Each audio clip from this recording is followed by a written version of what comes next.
Buongiorno a tutti. È un onore essere qui con un gruppo così distinto di professionisti della salute per discutere un dei periodi più critici, i primi 1000 giorni. La scienza ci ha dimostrato che questi primi giorni della concezione, anzi direi dalla preconcezione fino al terzo compleanno di un bambino, pongono la base per la salute, il benestare e la resilienza per tutta la vita. Condividiamo tutti un desiderio globale comune: migliorare la salute del nostro futuro, investendo nella risorsa più preziosa, i nostri bambini. Grazie per l'opportunità.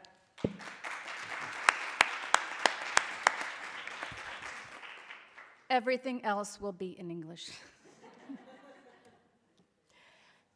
I want to start with an overview, a comparison of Italy and California, where I am from. And I think it's important to look at the fact that in California, and just a little bit of background, we are the 5th largest economy in the world. That is not including the United States. This is just California. In California, our population is 39.4 million. Italy is 58.9 million people. In California, we have about 400,000 births a year. And in Italy, the latest data showed 379,890 births. So you can see we are very similar, even though we are one state out of the 50 United States. I want to start with a video that talks about adverse childhood experiences. And adverse childhood experiences is really a name, a label for what I think is life. But I think this video that was produced in the UK will give you a good overall background for what adverse childhood experiences are.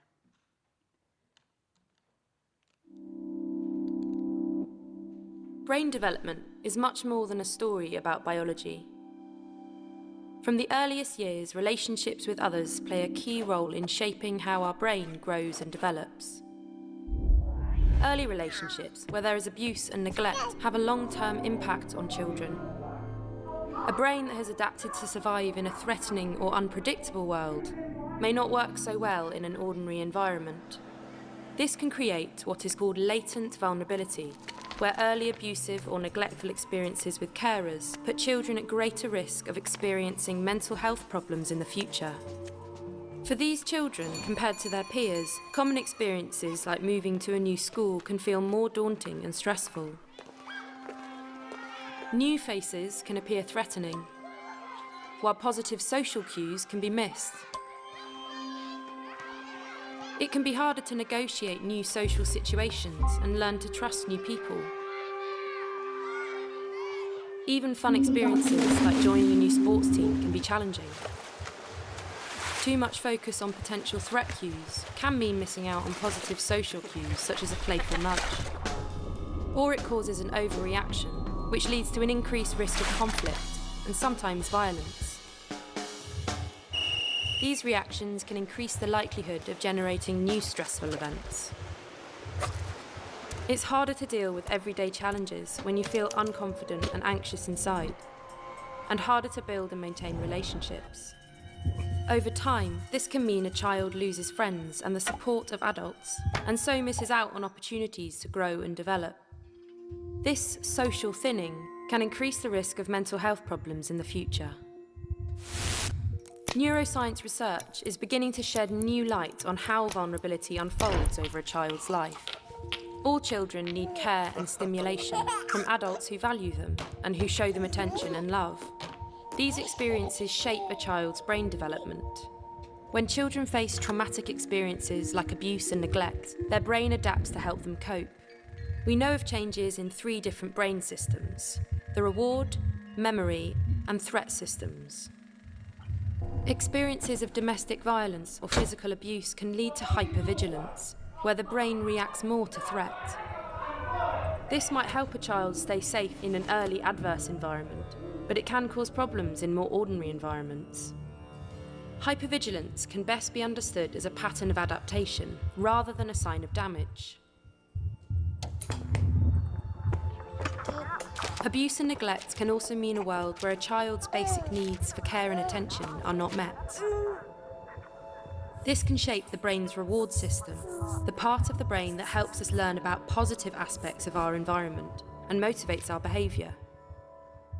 Over time, the brain's reward system can learn to respond differently to things like positive social cues. Neuroscience studies have also pointed to changes in the autobiographical memory system, our memory of everyday past experiences. Following trauma, negative memories appear to become more salient, which means they become more prominent than positive ones. And everyday memories can also become less detailed.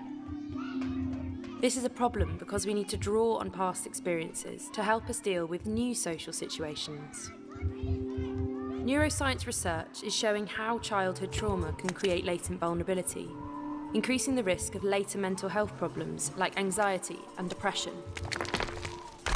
This vulnerability is not just located in the child, but arises through their relationships. Helping children who have experienced trauma still requires ordinary boundaries and consequences, but it also requires us to step back and reflect and see behaviour that we find challenging in a different light. A child may simply be doing their best to survive now, with brain adaptations from the past. We know a child's brain has the capacity to continue to adapt. For this to happen, they need our help to build and maintain trusted relationships, manage everyday stresses, and prevent new ones from happening. We need to encourage them to try again and believe things can be different. This is far from an easy task and takes time.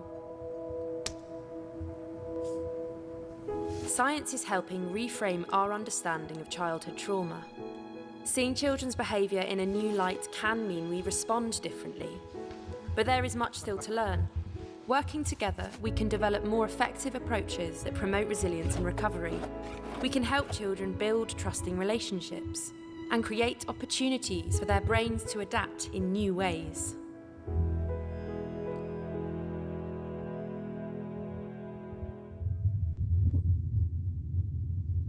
So that gave you a brief overview of the impact of adverse childhood experiences through development. But I want to start by sharing in the United States how Dr. Vincent Folletti, who is Italian, and he is part of Kaiser Permanente in San Diego, California, started the ACEs, the Adverse Childhood Experiences Study. In California, he had a weight loss clinic for adults. He's internal medicine, preventive medicine. And he would take care of patients. This is an example of a patient that he saw. She was 28 years old, over 400 pounds. She was there for the weight loss treatment. And he would say the patients would do very well. They would lose weight over time, and you saw how this patient went from over 400 pounds to 132 pounds. But he said pretty soon they would gain the weight again. And finally, he stopped the patient and he asked them, why? Why are you gaining back the weight? And that's when he started to understand the adverse childhood experiences. So this is a picture of that patient when she was 8 years old. And she said, when I was 8 years old, my father sexually abused me. He sexually abused me to the extent that he would say, you're beautiful, you're thin, and he would abuse her. She said, when I gained the weight protected me because I was no longer attractive, I was no longer pretty to my father, and that helped her. She had a younger sister who she would encourage to overeat and gain weight. She didn't tell her why, to try and avoid the sexual abuse in her sister. So it was the weight that protected her. And the more patients he started to ask questions about, the more patients he started to try to understand why they were gaining the weight, he realized that a lot of it had to be protective with what was happening from when they were children, the adverse childhood experiences. And that's where all of the studies in the United States began. So, as an overview, adverse childhood experiences fall into 3 buckets: abuse, neglect, and then household challenges. Abuse could be emotional, physical, or sexual. Neglect can also be emotional or physical. And household challenges, this is what's happening in the home during the time the child is growing up, could be substance misuse, so somebody in the family is using illegal substances. Mental illness, somebody in the family could have a mental illness. Could also be suicidal thoughts and behaviors. Could also be divorce or separation, incarceration, or intimate partner violence or domestic violence. So some of you may be seeing this and think, wow, maybe this is something very similar to what I experienced growing up. And I can tell you, as a child, I experienced a lot of this growing up. But I was able to get through it. I was able to move beyond all of the negative trauma, and I'm going to tell you the secret. But I want to start off by reminding us that the trauma that the mother has really does impact the development of a child. When I was pregnant with my son, my grandmother would tell me, and she's from Mexico, she would say, "What you're feeling is what the baby is feeling." She had no education, but she was right. And I oftentimes remind our patients, listen to the older generation. Listen to your grandmothers. Listen to your aunts, your tias. They are right. They don't know, but it is that generational knowledge. So if we look here, this is a cover from Time magazine. When a mom experiences trauma during pregnancy, and again, remember, it could be mental illness, it could be intimate partner violence, it could be abuse, neglect. That changes the development of the child because the child has so many cells that are replicating. During embryogenesis, it's the most rapid time of cell replication.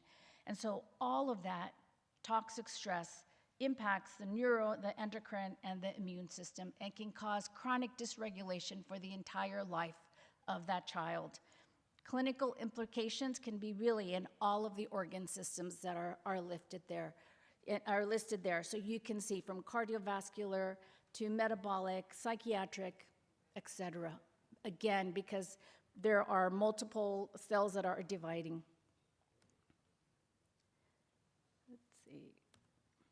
So the prevalence of adverse childhood experiences is not unique to the United States. The prevalence of adverse childhood experiences is worldwide. And again, I started out by saying adverse childhood experiences are simply what we experience in life. We now have a word for them. We now have a label, adverse childhood experiences, right? They are not new. They are things that our grandparents, our great-grandparents have grown up with, but now we have a label. And this is a publication that is over 65 studies of over 18 countries worldwide, and 15% had 4 or more ACEs.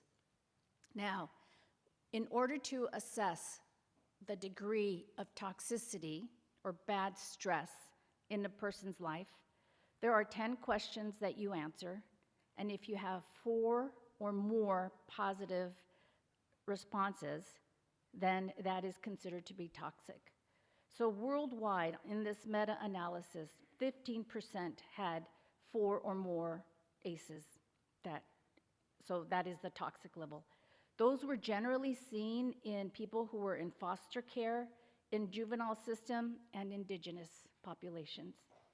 42% of that meta-analysis had 0 ACEs. So it's universal. You may be asking yourself, okay, so this is interesting. Why do we need to even think about adverse childhood experiences? Well, going back to what Dr. Vincent Folletti did in his research, you have to remember that there were clinical medical implications to our ability to respond to stress.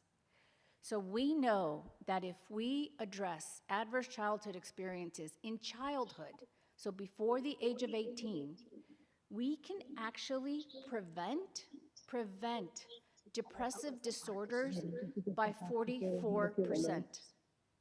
Stop and think, 44%, you don't have anxiety, you don't have depression.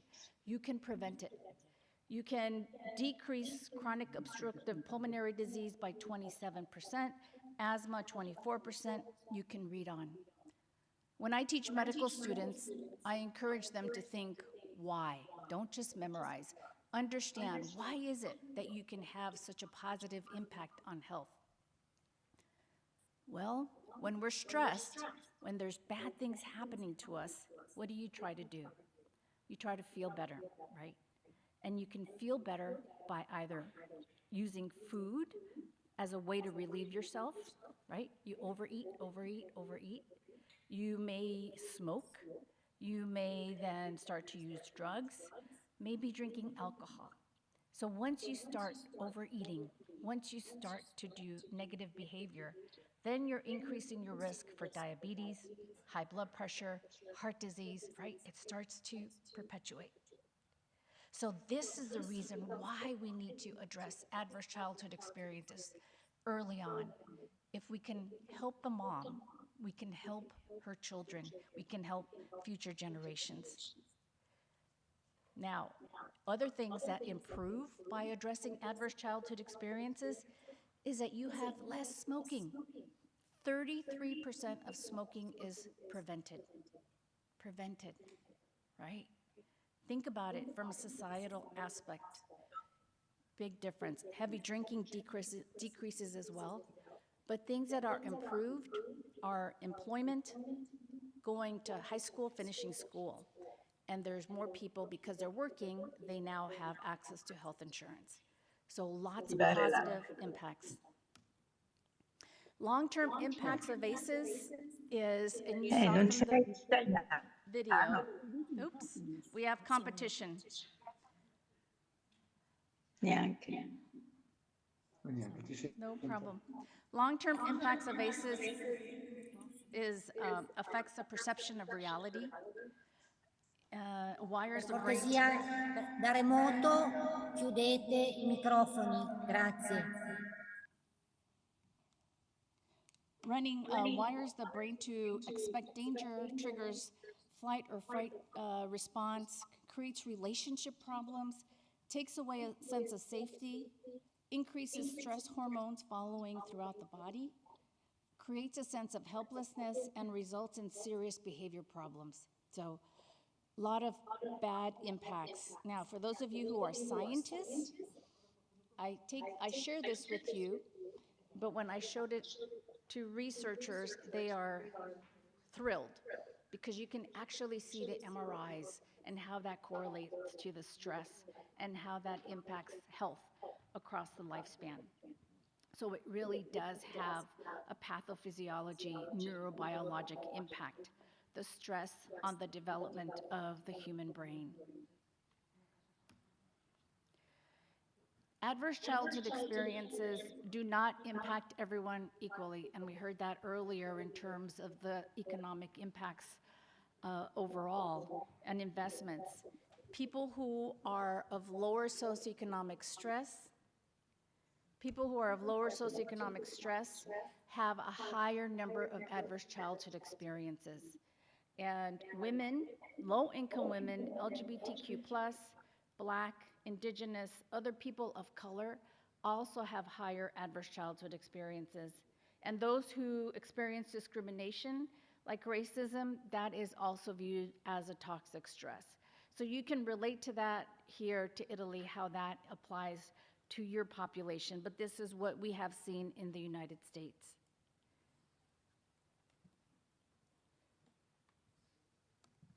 Oh, now it doesn't advance. Oh. This one?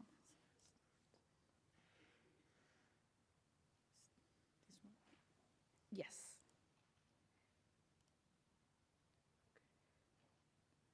Next. Okay, perfect. Okay, thank you. So we talked briefly about adverse childhood experiences, and it was mentioned earlier in the initial welcomes, but it truly is not only what's happening in the family, but what's happening in the environment, from climate changes, natural disasters, to what is happening in the community. All of these things impact health. Now, really critically important in the United States, and I know there's been some flooding and fires when we come to Europe for the summer. You always hear the fires. You always hear that there's also floodings in the winter. All of these things impact the stress and the environment around which we all grow and live. And if you're a child, that impact may seem even worse, right? Because you have no control. And the hope is that the parents are able to explain and support the child. But it really is the community, what's happening in the household, and the environment that impacts health. Now, what can we do? What can we do to address and help those who have had adverse childhood experiences?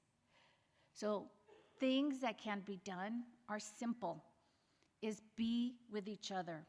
And that is to have a family member that you can talk to about your feelings, to have the support of the family to help you during difficult times, community traditions, community customs. I know in Italy, there's different festivals, different things that happen, and it's beautiful. The community comes together and celebrates. All of that helps build resilience.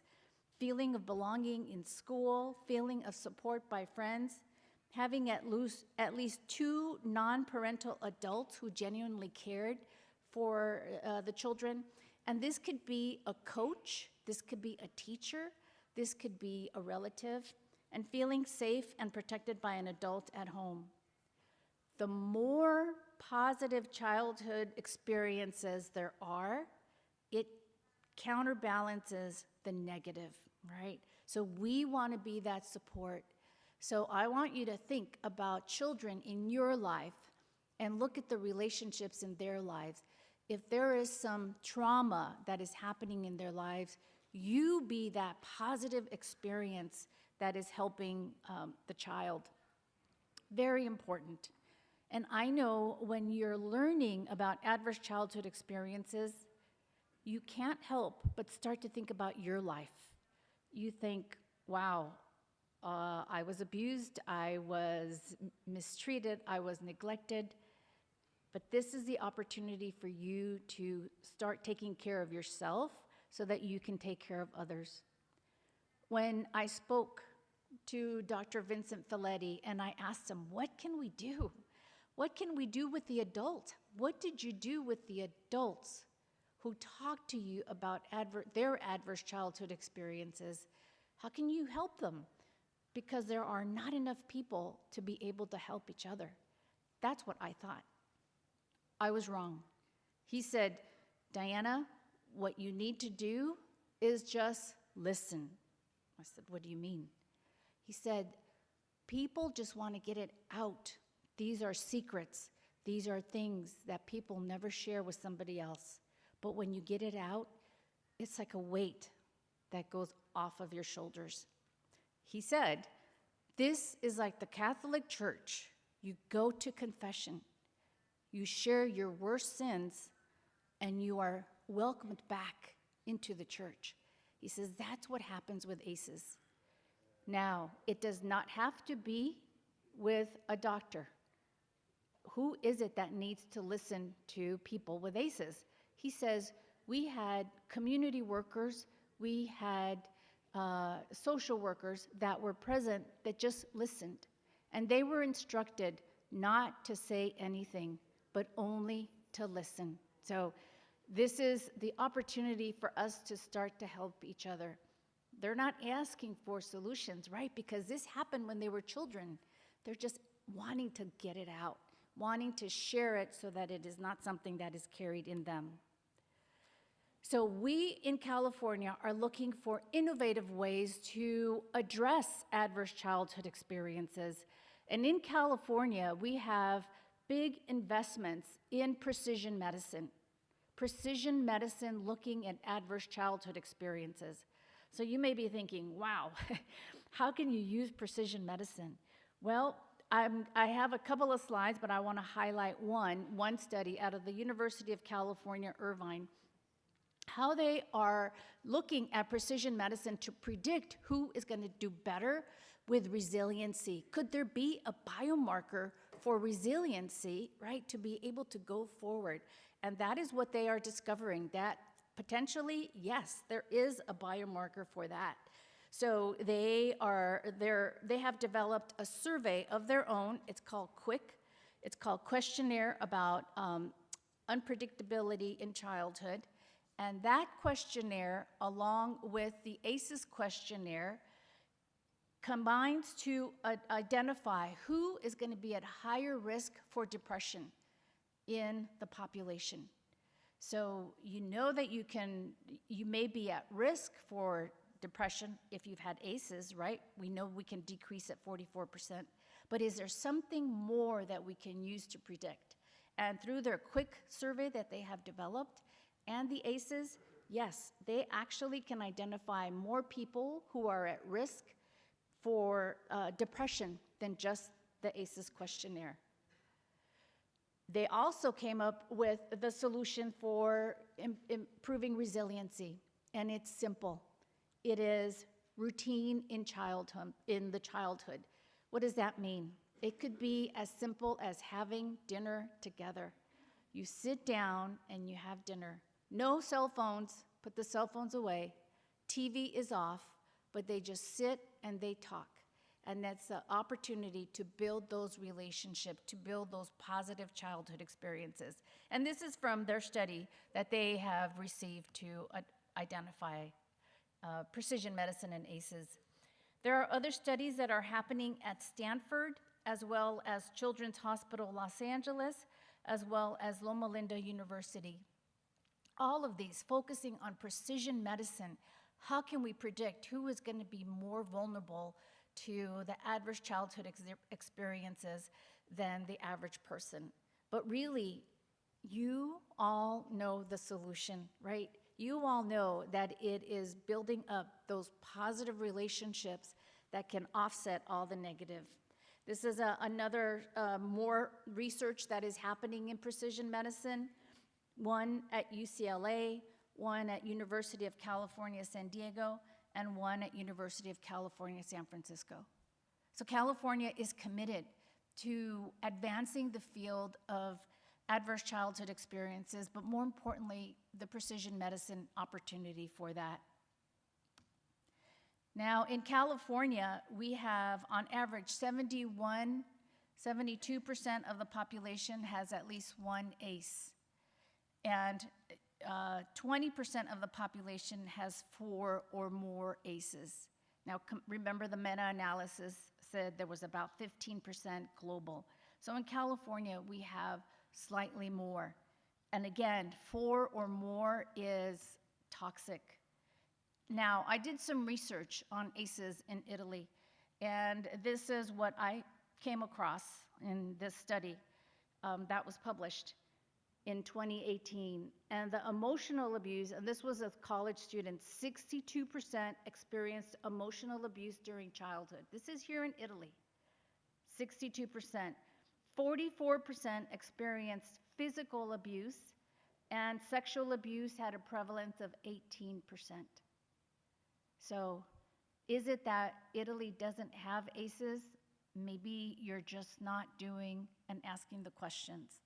So I would probably dare say if you started to do the ACEs screening, the ACEs, the 10 questions, you're probably going to see that there's a higher prevalence of adverse childhood experiences. And that's the opportunity to improve lifelong health. Remember, all of the health that can be improved by addressing ACEs less than 18 years old. I know we heard earlier on the economics on trauma and stress, but this is California specifically. So in California, looking at the big picture, remembering that adverse childhood experiences set you up for lifelong health, it's estimated that it is costing us $1.5 trillion. Trillion. We can actually, and these are all of the diseases that are affected, we can actually improve this by addressing adverse childhood experiences. Now you can see why California has invested so much in identifying through precision medicine who can we help, who needs the help the most, and what is the most effective way to do this. In Italy, the costs of ACEs, so this is research I came across, ACE attributes costs in Italy amounted to approximately $30.4 billion, euros, okay, 30.4. This is here in Italy. 1.5% of the nation's gross domestic product. So it is costing Italy money. And there is a need for targeted interventions. This just says, and this is what you're all doing now, you need to have targeted interventions and preventive measures to address and mitigate the long-term effects. So there is some early cost estimates, but the opportunity is there to improve. You don't need a number to tell you you need to focus on this, right? So we have the opportunity to improve. We know, and this is from a study in Los Angeles County, that when we do ACEs screening, you can actually identify where healthcare needs are needed the most. And you can see that here. So when they did the ACEs screening, there was identification that more work needed to be done on depression screening, more work needed to be done on autism, more work needed to be done on physical activity counseling, all across the lifespan. More work needed to be done on adolescent and tobacco use. So again, we know addressing ACEs can impact that lifelong outcome. This one is not right. So what about the criminal system? So this is from a study in the UK, and this is really important to think about. We know that people end up in the incarcerated system, maybe in the foster care system, but if you look under the childhood trauma, say under physical abuse, what is a child's emotional response to physical abuse? The emotional response is anger, and maybe physically they're going to be aggressive, and the coping pattern is that they're going to fight with their peers, and then what is the crime that they're likely to commit? Assault. They're going to beat up on other people. When you look at parent-child separation, the emotional response is sadness, grief. They may withdraw. They may use substance abuse, right? They may smoke, use drugs, and then eventually maybe drug possession. So if we want to stop crime, we need to look to see what are the childhood experiences that are happening so that we can prevent it, right? So now we're talking about a society. This is not just one person now. This is a societal impact, and it really is critically important if we want to help and improve the outcomes of an entire society. Here in Italy, an entire country, which was about the same size as California. So I hope now you're realizing why California is really focusing on addressing adverse childhood experiences. It's important to remember that 80% of health happens outside of the healthcare setting. And I wish I could say that when a patient would come to see me as an obstetrician gynecologist, I took care of their health need. No, it is what is happening in the physical environment, in their health behaviors. Are they eating healthy? Do they have access to food, the socioeconomic environment that is playing the biggest role on health, right? That everything else, and we heard it earlier, everything else is impacting our health. It is not just going to see a healthcare provider. So that means we need to pull in the community. And this is something that we are doing in California, pulling in the community to be an active participant. Because we know that once the patient leaves the healthcare setting, it's going to be the husband, the wife, it's going to be the grandparent, the aunt that is going to influence that patient's behavior more so than the 10 minutes that the patient saw with the doctor. So it is a community approach. In California, again, this just highlights the fact that the more positive experiences that you have, the decrease in the negative, the ACEs. But it's not the same with every population in an ethnic group. And in California, we have not only Black, Hispanic, Asian, Native American, and white. Every group is different. And you can see that the groups that have the worst health outcomes have the less positive childhood experiences.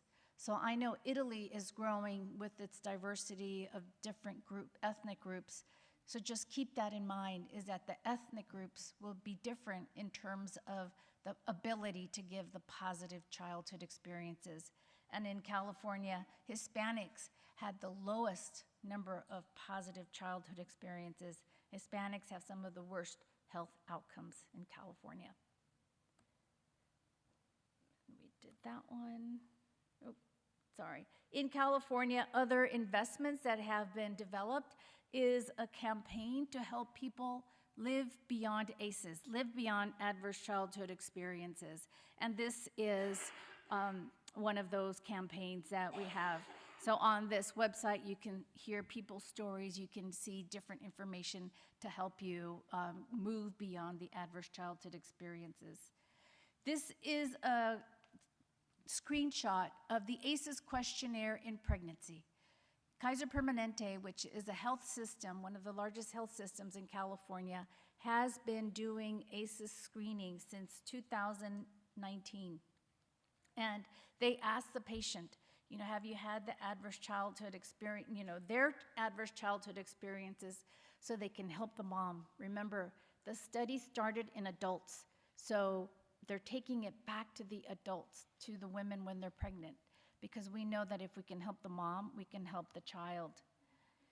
This is a recent publication, The Impact of Maternal ACEs on Obstetric Outcomes and Psychological Well-Being During Pregnancy. The higher ACE scores were associated with maternal morbidity, NICU admissions, and psychosocial stress during pregnancy. So we know that, again, help the mom so that the baby could be more healthy, because we already see it. These are studies that are published and that show, yes, there's a higher correlation with higher ACEs, more negative perinatal outcomes. And this is a big picture of what happens, in particular, just looking at mental health in pregnancy. Now remember, mental health disorders was one of those ACE categories, and we know that if a mom has mental health disorders, she may not getting the right prenatal care at the right time, may be missing her appointments. The mom is also going to have a harder time taking care of her baby because she's not feeling well. She doesn't have the energy, the mental ability to care for the child. So that means there's going to be more neglect. Now she's starting to relive the cycle of ACEs for the baby. There's going to be neglect. The child will not reach the developmental milestones, may have more difficulty learning, and then later on, the child may have difficult time with relationships with other. And so it's just a cycle, right? You perpetuate it. And that's what Dr. Ellen Greger from the UK showed, that transgenerational trauma and poor mental health really is perpetuated unless we stop and address the ACEs and address the mental health issues. So it just gets bigger and bigger and bigger. It snowballs. An opportunity for all of us to improve. We have in the US developed four things that a person, when she's had a baby, could be helped with when she delivers a baby. We know, depending upon the culture, a mom may not leave her home for maybe 40 days. In the Mexican culture, you stay home for 40 days. In the Chinese culture, you stay home for 100 days, right? Because it's supposed to be time for healing and getting better. But what ends up happening is that many times there's mental health issues, and the ones that are going to be seeing the mom and the baby are the family members and the loved ones. So we created this, and it is for them to say, look at the changes in the mom. Is she maybe not combing her hair, maybe not getting out of bed? Listen for harmful words. She wants to do harm to herself. She doesn't love the baby. So these are all signs, things that you hear. Provide the words of support. Let her know she is not alone. Help her, and then direct to places of support and care. So just saying that the people around the new mom, the dad, the grandparents, are the ones that have the opportunity, again, going back to the community, to make a change. And in terms of mental health, between 2021 and 2022, 6.7% of Italians reported depressive symptoms. Okay, this is 6.7, which is much better than the US, where 1 in 5 adults experience mental illness each year, 1 in 25 severe mental illness, and 1 in 6 youth experience mental health disorder each year. But what is important to realize is that 50% of all lifetime mental illness begins by age 14, adolescence, age 14, almost half, and 75% by age 24. So maybe this is a time when the mom is pregnant, and now mental health issues could start to be developing. Now, the bigger role of mental health and ACEs is maternal death, right? And in the US, overall, 23% of pregnancy-related deaths are due to mental health conditions. Remember, mental health was one of those ACEs. 14% due to hemorrhage, 13% due to cardiac and coronary conditions. The maternal mortality rate in the US, the latest in 2020, was 24.9, which is a very bad for any country, let alone the United States, where we spend 15% of our gross domestic product on health. Overall, in California, it was 21.6, and the reason why it was so high was because of COVID. So it's estimated that in California, it would have been 12.6 without the COVID deaths.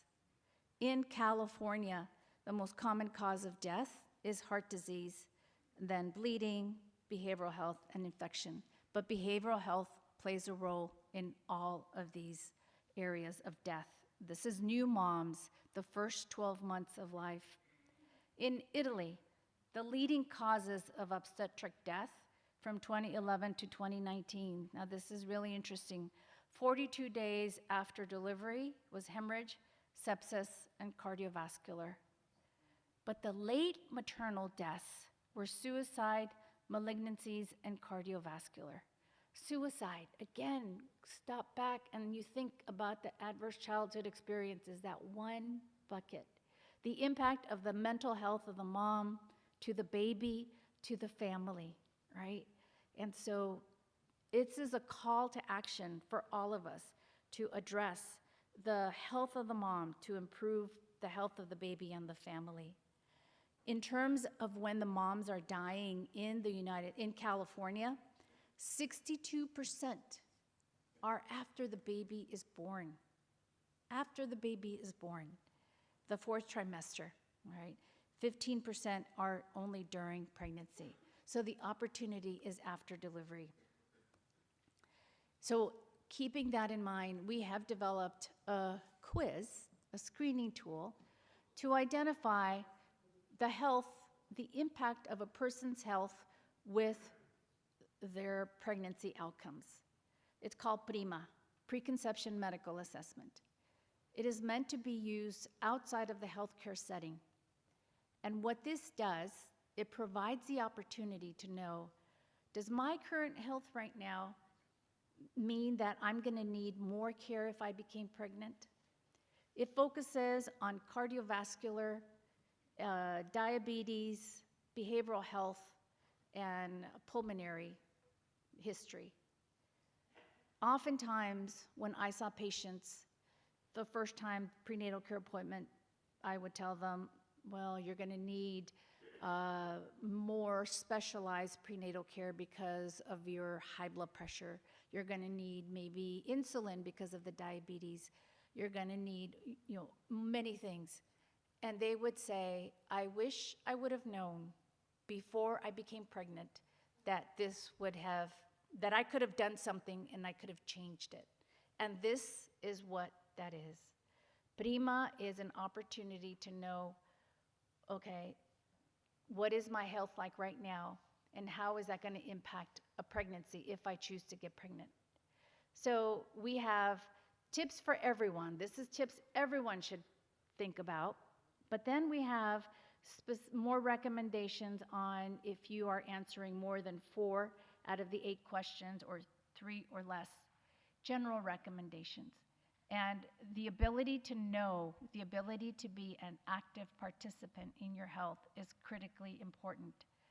So please help us spread it. This is an open source document, meaning that you can use the quiz and the recommendations.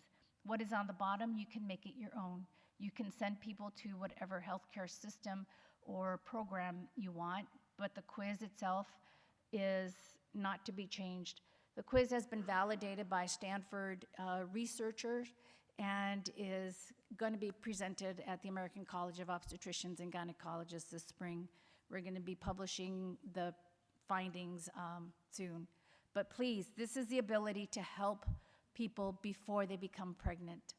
So with that, I want to say mille grazie, and I appreciate your attention and your interest in this critically important topic to improve not only moms, babies, but really the entire global community. Grazie.